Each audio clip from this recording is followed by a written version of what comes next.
Hi, everybody. My name is Hannah Murray, and I am teaching Fundamental Algebra 1, Fundamental Algebra 2, and Fundamental Geometry. The fundamental in the front means that it's a resource room class, so it's for students with learning disabilities, generally mathematics, and then others as qualifies.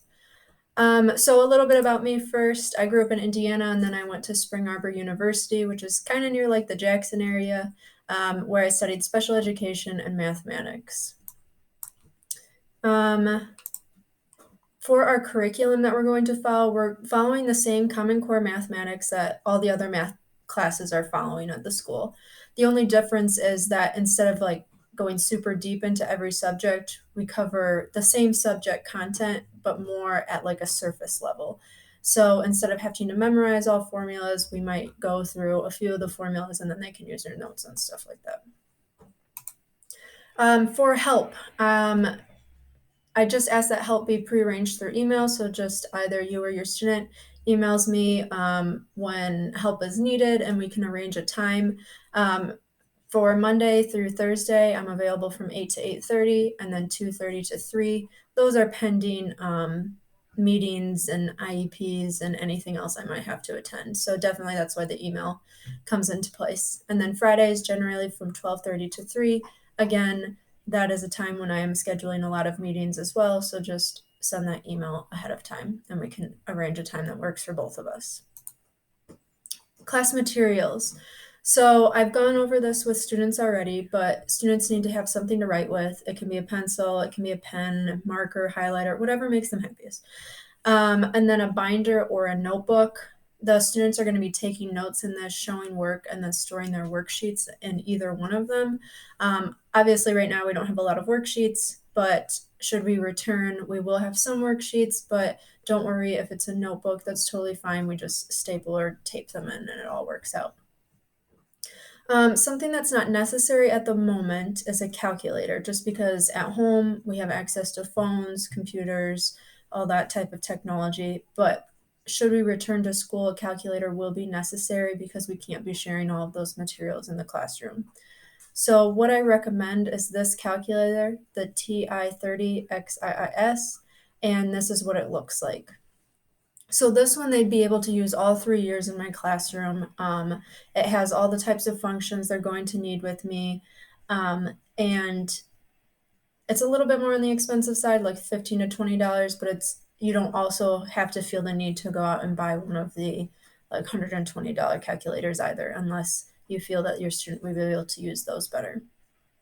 And then a ruler, this is encouraged, but it's not necessary. It just makes some things a little bit easier at times, but again, not necessary. And then if you're in geometry, something that could be helpful but not necessary is a mathematical compass or a protractor. If you have questions about that, you can contact me. So the general agenda that we follow from day to day.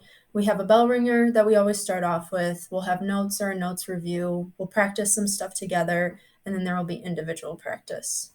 At the end of each section, there's a quiz.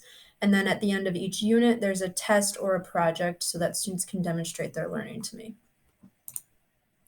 So bell work. Likely students have already talked about their bell work. When they log in, they have, so say class starts at 8:30, they have till about 8:35 when I'm still letting students in. I'm kind of counting that as our normal passing period there. Then after that first 5 minutes, I'm going to set a 5-minute timer. By the end of that 5-minute timer, I do expect students to have turned in their bell work for the day. So when I'm looking at this, what I'm looking for is some sort of attempt and some work written down. I count it for completion to begin with. This is because a lot of the stuff we go over in bell ringers has to do with review topics. So like this past week, we've been working with order of operations. It's not something that's covered in high school generally, but it's something that they've learned in the past, and it is necessary for a lot of their high school work material. So even if they don't remember how specifically to do it, there should be some stuff I want them thinking of their mind. Like, this is what I do know about it. This is what I can try to do with it. If it just has to do with telling me this is what I know about it and I'm going to type that out, that works great too. So after the first 5 minutes, I'm checking to see that everyone has turned in their first attempt. I just quickly mark that off. Then what we do is we check it together. When we check it together, this gives students an opportunity to correct their work. So if they have everything correct and it's all completely the right answers, you're great. You don't have to resubmit it again. But should the student have the incorrect answers, this is a great time for them to learn from mistakes, correct that work, and then resubmit it. So total, bell work is worth 2 points. One of the points is for having it turned in on time. The second point is for the correct work. Now, whether this correct work was done when we did it together or if it was done through the first attempt, either way is fine as long as I have the correct answers there. Late work. I do accept late work up until the assessment.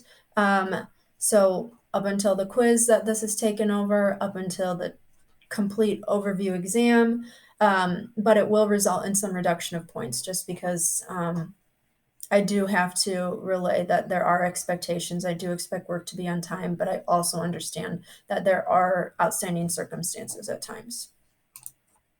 Corrections. So everything we do in class can be corrected. If a student is unhappy with their score that they received, they can always do corrections for that. For classwork and homework, that just involves redoing the work and then having the correct answer, seeing me for help. This is a great opportunity for students to learn from their mistakes, to really grasp the content before we move on, and it helps me to figure out, like, what do I need to stress more. For quizzes and tests, corrections are also available. These ones I do a little bit more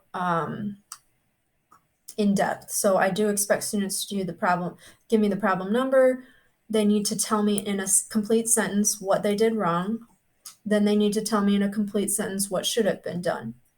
Then they'll give me their correct answer with the correct work. This here is something that we will be practicing in bell ringers this year. I forgot to mention that on the other slide, but we will be practicing in bell ringers how to correct our work. So that is through me giving an example problem and having done it incorrectly. The students have to find what I did wrong.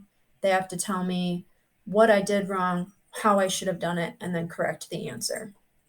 Also involved in bell work that I forgot to mention before are SAT prep questions. So we do practice SAT style questions, and students have the opportunity to get a look at what those entail, so that they're better prepared for their PSATs and SATs.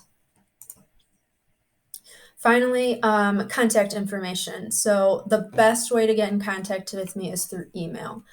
You can email me at murray@appublicschools.com, and it will have a little picture of my face there so that you know it's me and not a different Murray in the school system as well. I will try to get back to you within 24 hours when we're throughout the weekdays. On the weekends, I do allow myself a little bit of time because we all need a break from technology at times. And then another way to contact me is through phone. This one's a little bit spotty since I can't take calls while I am teaching in a class. But you'll call the school number, and then my extension is 1117, but you can always feel free to leave me voicemail and I will get back to you. All right. Let me know if you guys have any questions. I am super excited to get to know you guys, your students, work with you this year, and please never hesitate to let me know if you have any questions, concerns, whether it's about my class or whether it's about a different class or just school in general. I'll definitely help you out in any way that I can.